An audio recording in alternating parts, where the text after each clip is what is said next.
"Grandpa, your car belongs in a junkyard." Those words cut through the crisp autumn air as I stood beside my beloved 1987 Honda Civic, keys still warm in my weathered hands. My grandson Tyler, all of 22 and fresh out of college, shook his head with the kind of dismissive certainty that only comes with youth. "I mean, seriously," he continued, gesturing at my faded blue sedan with its mismatched door handle and duct-taped bumper. "How can you drive around in this thing? It's embarrassing. My friends see me getting out of this relic, and they think our whole family is broke." I watched him climb into his shiny new BMW, a graduation gift from his parents, my son David and daughter-in-law Patricia. The leather interior gleamed, the engine purred like a contented cat, and Tyler's chest puffed with pride as he adjusted the rearview mirror. "Maybe it's time to join the 21st century, Gramps," he said through the lowered window. "Get yourself something that won't make people think you're some charity case." As his car disappeared around the corner, I stood there stroking the dented hood of my Honda. This wasn't the first time Tyler had made comments about my poverty, as he called it. Over the past year, his remarks had grown sharper, more frequent. He'd started declining invitations to family gatherings if I was driving. He'd even gone so far as to tell his girlfriend that his grandfather was kind of an embarrassment. You know, one of those old guys who never made anything of himself. What Tyler didn't know, what none of my family knew, was that this battered Honda held more memories and meaning than any luxury car ever could. Every dent told a story. The scrape on the passenger door came from helping my neighbor Mrs. Chun move furniture when her husband passed away. The worn seats had cradled 3 generations of my family during countless road trips to the lake house. The engine, which Tyler mocked for its occasional sputter, had never once failed to start in 37 years. But more than that, this car represented something Tyler couldn't understand. The choice to live simply, to value substance over appearance, to measure wealth not in dollars, but in relationships and experiences. You see, I'd spent 40 years building a successful engineering consulting firm, quietly accumulating enough wealth to buy a dozen BMWs without blinking. I'd retired early, sold my business to my partners for more money than most people see in 3 lifetimes. My investment portfolio had grown steadily, my real estate holdings had multiplied, and my bank accounts showed numbers that would make Tyler's eyes bulge. But I'd learned something important during those decades of building wealth. The people who truly mattered in my life, my late wife Margaret, my genuine friends, the neighbors who became family, they never cared what I drove or wore or owned. They cared about who I was, what I stood for, how I treated others. After Margaret passed 5 years ago, I'd made a conscious decision to live modestly, to blend in, to focus on relationships rather than status symbols. I drove my Honda not because I couldn't afford better, but because it represented everything I valued: reliability, humility, substance over flash. My family saw this as failure. They interpreted my modest lifestyle as evidence that I'd never made it in life. Tyler, especially, seemed almost ashamed of having a grandfather who shopped at thrift stores, drove an old car, and lived in a simple ranch house instead of a mansion. What hurt most wasn't the embarrassment in Tyler's voice, but the growing distance between us. This boy who used to beg for bedtime stories, who'd spent countless summer afternoons helping me fix things around the house, who'd once looked at me like I hung the moon, he now saw me as a relic, a reminder of everything he didn't want to become. As I climbed into my Honda and turned the key, it started immediately, as always. I made a decision. Tyler wanted to see wealth. He wanted to understand what success really looked like. Well, maybe it was time to show him. But first, I needed to make some phone calls to old friends, friends whose names appeared regularly in Forbes magazine and the Wall Street Journal. Friends who remembered a time when I was more than just the old man with the beat-up Honda. The engine hummed as I pulled away from Tyler's apartment complex, and I couldn't help but smile. This was going to be interesting. 3 days after the parking lot incident, I received a call that confirmed what I'd been suspecting for months. Tyler wasn't just embarrassed by my appearance. He was actively working to distance our entire family from me.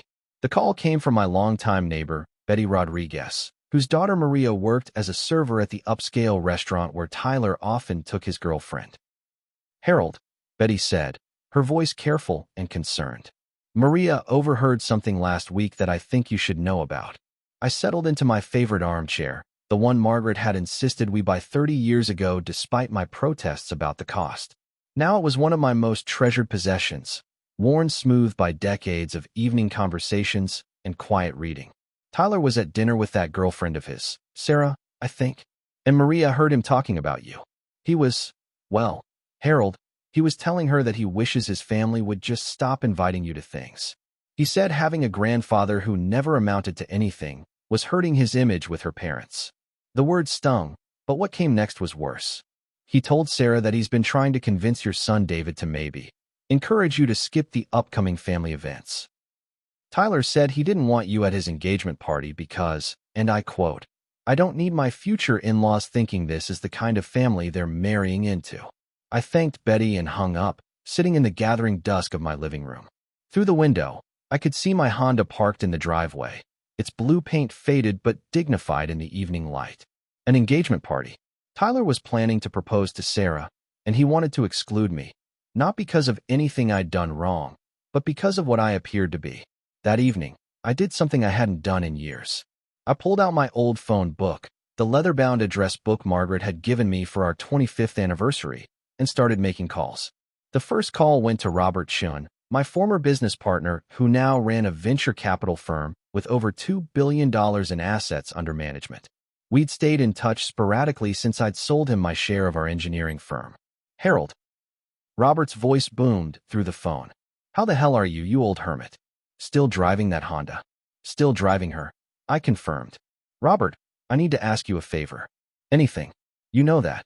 The second call went to Patricia Williams, no relation to my daughter-in-law, who'd started as my junior engineer 30 years ago and now owned the largest green energy consulting firm on the West Coast. The third call was to Marcus Thompson, my former client who'd taken a small manufacturing business and turned it into a Fortune 500 company, largely based on efficiency improvements I designed for him in the 1990s. By the end of the evening, I had a plan. Tyler wanted to see what success looked like. He was about to get a masterclass. But first, I needed to do a little more research into this engagement party he thought I wouldn't be attending. The next morning, I did something that would have shocked Tyler. I put on one of my old business suits, a perfectly tailored navy piece I'd had custom-made in 1998, and drove my Honda to the downtown business district. My first stop was the office building where my son David worked as a mid-level marketing manager. I'd visited him there exactly once in the past 5 years, and that had been for a brief lunch when he'd been recovering from his appendix surgery. The receptionist, a young woman with kind eyes, looked surprised when I asked to see David Mitchell. "I'm his father," I explained. "Harold Mitchell." Her expression shifted from professional politeness to something approaching confusion. "Oh, Mr. Mitchell, David talks about you sometimes." I expected someone. She gestured vaguely, and I understood. She'd expected someone who looked more successful, more polished. Someone who didn't drive a 37-year-old Honda. David appeared in the lobby 5 minutes later, clearly flustered. "Dad, is everything okay? You never come downtown." "I was in the neighborhood," I said, which was true. "Thought maybe we could grab coffee." As we walked to a nearby cafe, I steered the conversation toward Tyler. "How's he doing with his job search?" David's shoulders sagged slightly. "Still struggling. The marketing degree isn't opening as many doors as he'd hoped. Patricia and I have been helping with rent, but..." He paused, looking uncomfortable. "Tyler's been talking about maybe moving back in with us for a while, just until he gets on his feet." "And Sarah? How's she handling the engagement?" David stopped walking. "Engagement? Dad, Tyler hasn't. I mean, he's talked about it, but he's nowhere near ready financially." "How did you know about that?" "Interesting. So Tyler was planning to propose despite his financial instability, and he hadn't even told his parents yet. But he was already worried about my presence at a party that existed only in his imagination." Over coffee, I learned more. Tyler had been increasingly stressed about money, about his image, about proving himself to Sarah's family. Sarah's father owned a successful real estate development company, and Tyler felt immense pressure to measure up. "He's always been sensitive about appearances," David admitted. "Remember when he was 16 and refused to let us pick him up from school in the minivan? He made us park 3 blocks away. And now he's 22 and still worried about what people think. Patricia says it's normal, that he'll grow out of it." But lately, David stirred his coffee thoughtfully. Lately, he's been making comments about you, Dad. About your car, your clothes, your house. It's not like him to be unkind. That afternoon, I made a stop that would have shocked my entire family. The penthouse office of Richard Blackstone, CEO of Blackstone Development Group, one of the largest construction and development companies in the state. Richard and I had met in 1985 when his company was struggling with structural engineering problems on their first major commercial project. I'd spent 3 months redesigning their foundation systems and saved them from bankruptcy. We'd remained friends ever since, though we rarely saw each other anymore. Harold Mitchell. Richard grinned as his assistant showed me into his corner office with its floor-to-ceiling windows overlooking the city. Still dressing like you shop at garage sales, I see. Still works for me, I said, settling into a leather chair that probably cost more than Tyler's monthly rent. So what brings you to my tower of capitalism? Finally ready to let me buy you a proper car? I smiled. Actually, Richard, I want to talk to you about real estate development. Specifically, about a young man named Tyler Mitchell. My grandson. Richard's eyebrows rose. This was going to be very interesting indeed. That evening, I spread out a legal pad on my kitchen table and began sketching what Margaret used to call my engineering approach to problem solving. She'd tease me about turning everything into blueprints and flowcharts, but it had served me well in business for 4 decades. At the top of the page, I wrote, Project, Teaching Tyler About True Success. The goal wasn't to embarrass my grandson or prove him wrong out of spite. Tyler was struggling, feeling inadequate, and responding by pushing away the people who loved him most. But before I could finish my planning, my phone rang with news that changed everything. Harold, came Patricia Williams' familiar voice. We have a problem. A big one. I just got off the phone with the mayor's office. They've been trying to reach you for weeks about that community development project, the one Richard Blackstone's been pushing. Apparently, the federal grant came through, all $50 million of it, and they need the original architect to sign off on the environmental impact assessment. My heart rate picked up. The Riverside Community Development Project was my masterpiece, a sustainable mixed-use complex that would revitalize the entire downtown core. I designed it 15 years ago, but political red tape had killed the funding. Harold, they need an answer by Friday. If you don't take the lead consulting role, they'll have to start over with a different firm, which means delays, cost overruns, and probably a completely different vision. Twist number 9. But there was more. Here's the kicker. Sarah Connor's father owns the real estate company that's been selected as the primary development partner. He's been asking questions about Harold Mitchell all week. Apparently, Sarah told him her boyfriend's grandfather was some old factory worker, and he's trying to figure out if that could possibly be the same Harold Mitchell listed as the project's chief architect. The irony was perfect. Tyler was embarrassed by a grandfather who was about to become the most visible businessman in the city. There's something else, Patricia continued. The project includes low-income housing, community centers, and green spaces. The mayor wants to announce it as the Harold Mitchell Community Development Initiative. Your name would be on buildings, parks, probably a scholarship program. My phone beeped with another call. The caller ID showed Robert Chin. Patricia, can I call you back? Robert's on the other line. Harold, Robert's voice was tense. We have a situation. Sarah Connors just walked into my office unannounced. She's demanding to know if you're really my former business partner, or if Tyler's been lying about having a successful grandfather. My mind raced. Sarah was confronting my business associates directly. She brought documents, Harold, printed out articles about Chin Mitchell Engineering from business journals. She found our company's sale announcement from 2016. She knows we sold for $47 million. But here's what's really interesting, Robert continued. She didn't seem angry about Tyler lying. She seemed angry that Tyler was ashamed of being related to you. She kept saying, how could he not know? How could he not be proud? She's not investigating you to catch Tyler in a lie. She's investigating because she can't understand how Tyler could be embarrassed by someone so accomplished. This changed everything. Sarah wasn't losing respect for Tyler because he'd lied about me. She was losing respect for Tyler because he was ashamed of me. Robert, what did you tell her? I told her the truth.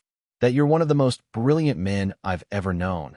That you revolutionized sustainable engineering practices, and that you chose to live modestly because you value character over showmanship. Harold, Robert's voice dropped to almost a whisper. She started crying. Right there in my office. She said Tyler told her last week that he was thinking about cutting ties with you completely because you were dragging down the family image. She said she didn't know how to tell him that she'd fallen in love with him partly because she thought he came from a family of substance and integrity. The full picture crystallized. Tyler wasn't just risking his relationship with me. He was about to lose the woman he loved, not because of who I was, but because of who he was becoming. Sarah asked me to do something, Robert continued. She wants me to arrange a meeting with you. Tonight. She says she needs to understand what kind of man could raise the family Tyler came from, and why Tyler can't see what she sees. The evening had just become much more complicated.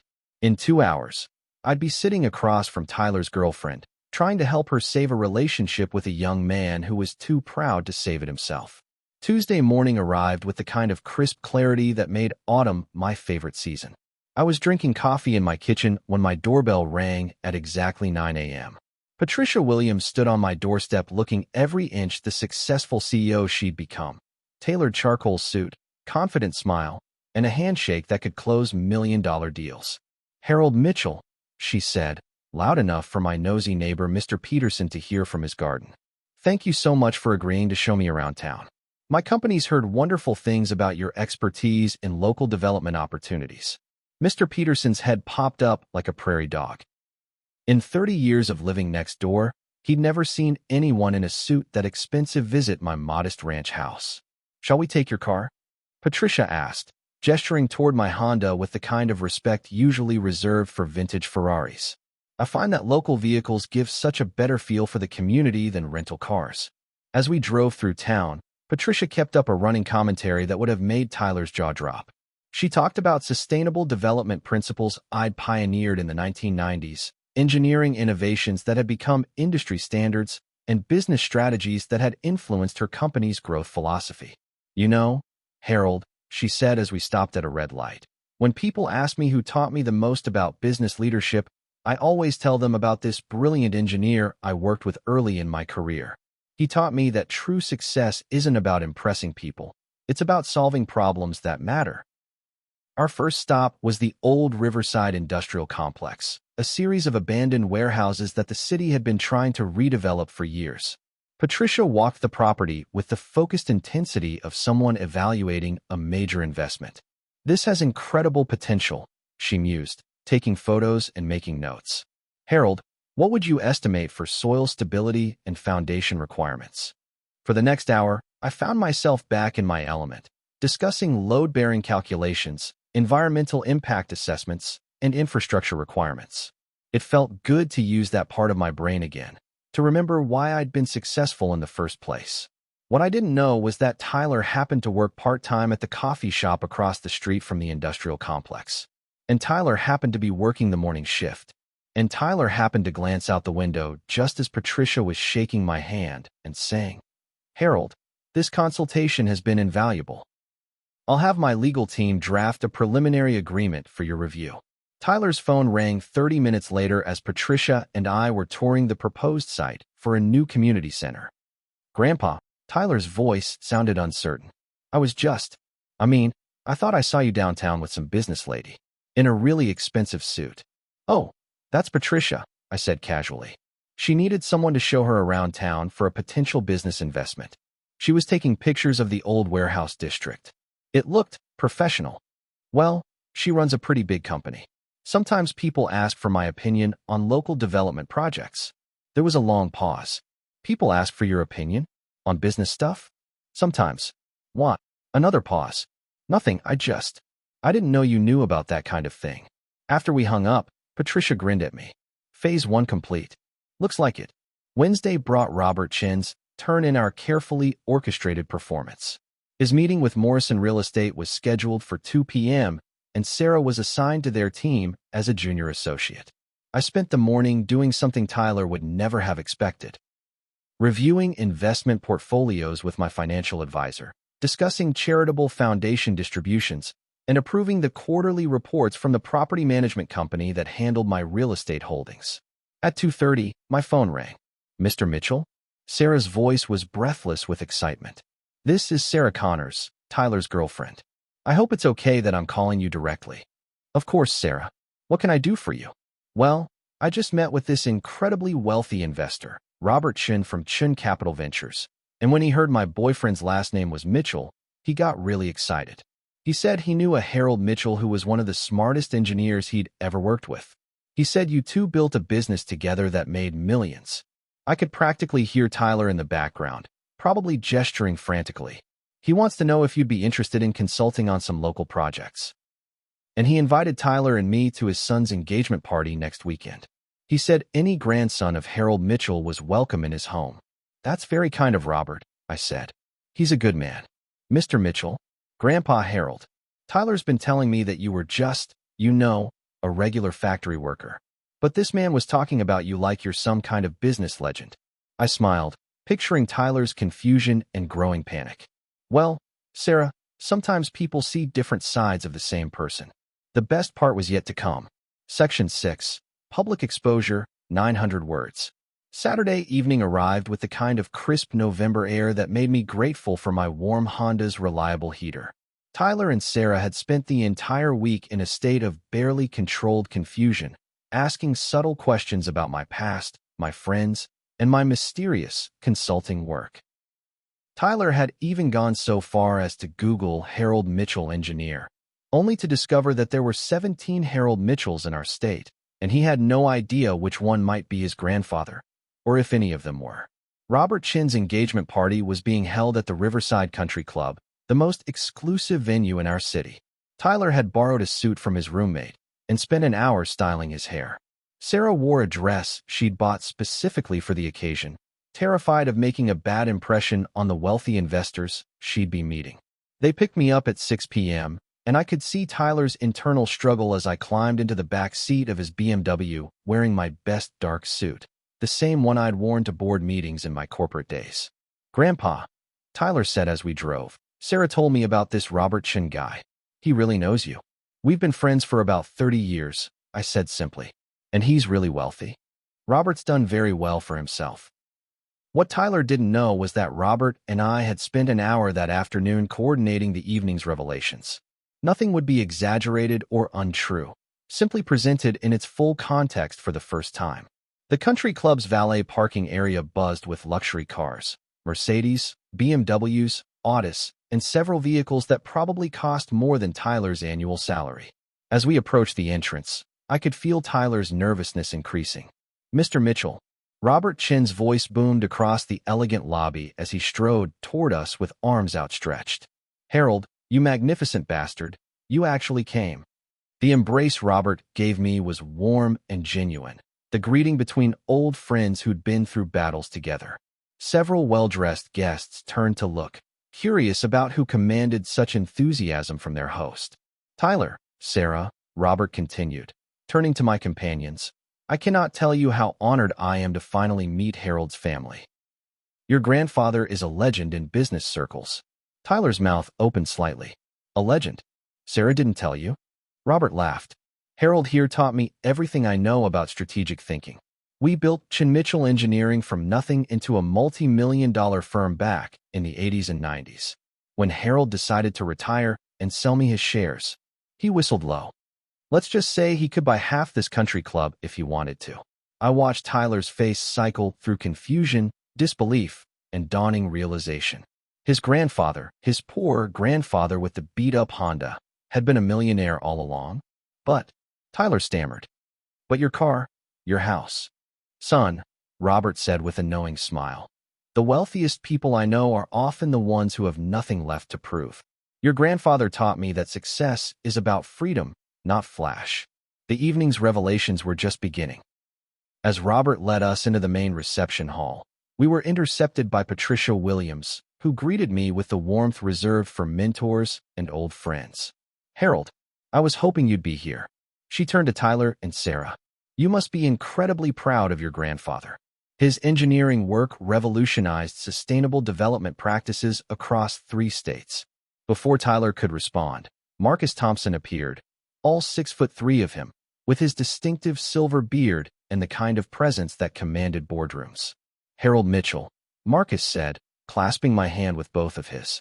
The man who saved my company and taught me that innovation beats imitation every time. Sarah whispered something to Tyler, who looked like he was watching his entire worldview crumble in real time. The evening continued with a steady parade of introductions. Real estate developers who remembered my foundation designs. Environmental consultants who still used methodologies I'd developed. Investment fund managers who'd made fortunes following strategies Robert and I had pioneered. Each conversation revealed another piece of my professional history, patents I'd developed, companies I'd advised, innovations that had become industry standards. Tyler stood beside me, growing quieter with each revelation, until finally he pulled me aside onto a quiet balcony overlooking the golf course. "Grandpa," he said, his voice barely above a whisper, "why didn't you ever tell me?" The hurt in his eyes wasn't about the money or the recognition. It was about the distance that had grown between us, the assumptions he'd made, the judgment he'd passed. "Tell you what, Tyler? That you were." He gestured helplessly back toward the party. "All these people talk about you like you're some kind of business genius. They're talking about millions of dollars, about companies you built, about innovations that changed entire industries." I looked out over the perfectly manicured grounds, thinking about how to answer. In the distance, I could see the parking lot where my faithful Honda sat among the luxury vehicles, humble and reliable as always. "Tyler," I said finally, "what exactly did you think I should have told you? That you're successful. That you're not just some old guy who never made anything of himself." The pain in those words, both his and mine, hung between us in the cool evening air. This was the moment I'd been building toward, the teachable moment that would either bring us together or drive us further apart. "And what," I asked gently, "made you think I wasn't successful?" Tyler stared at me for a long moment, and I could see the pieces clicking together in his mind like the gears of a complex machine finally finding their proper alignment. "The car," he said slowly. "The house. The way you dress. The way you live. I thought you were just getting by. I thought you'd never really succeeded at anything. And what does success look like to you, Tyler?" He gestured vaguely toward the party behind us. "This. Expensive cars, nice clothes, exclusive clubs. Respect from important people." "I see." I pulled out my phone and opened my banking app, something I rarely did, but this moment seemed to call for concrete evidence. "Tyler, what do you think would be a successful bank balance for someone my age?" He shifted uncomfortably. "I don't know. Maybe 50,000? 100,000 if they'd been really careful?" I turned the phone so he could see the screen. The number displayed there had more digits than he'd been expecting, significantly more. Tyler's face went white. "Grandpa, that's one account," I said gently. "There are others. Plus the investment portfolio, the real estate holdings, the business interests I still maintain." I closed the phone and looked at my grandson, really looked at him.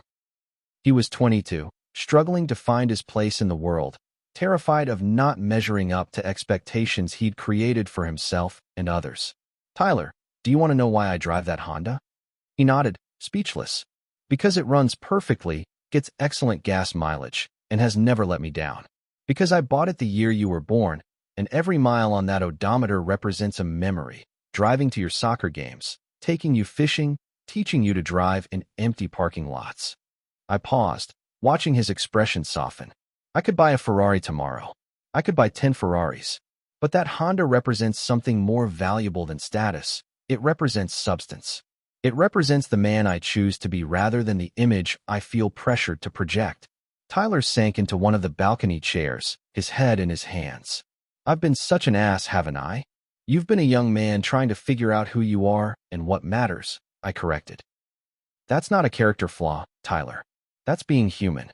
But I was embarrassed by you. I didn't want Sarah's parents to meet you because I thought." He looked up at me, eyes bright with unshed tears.